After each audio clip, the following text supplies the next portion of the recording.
When I was a young man, growing up in New York City, I refused to pledge allegiance to the flag. Of course, I was sent to the principal's office, and he asked me, "Why don't you want to pledge allegiance? Everybody does." I said, "Everybody once believed the earth was flat, but that doesn't make it so."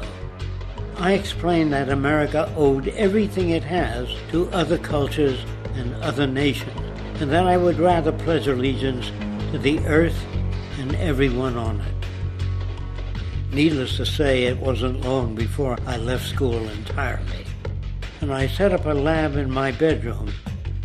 There I began to learn about science and nature. I realized then that the universe is governed by laws, and that the human being, along with society itself, was not exempt from these laws. Then came the crash of 1929, which began what we now call the Great Depression.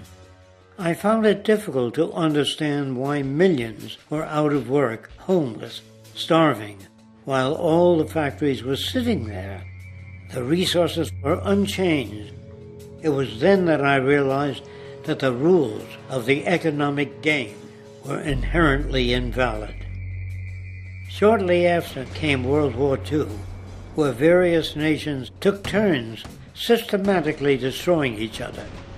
I later calculated that all the destruction and wasted resources spent on that war could have easily provided for every human need on the planet. Since that time, I have watched humanity set the stage for its own extinction. I have watched as the precious finite resources are perpetually wasted and destroyed in the name of profit and free markets.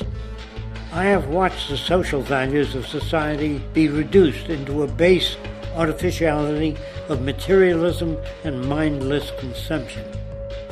And I have watched as the monetary powers control the political structure of supposedly free societies. I'm 94 years old now, and I'm afraid my disposition is the same as it was 75 years ago.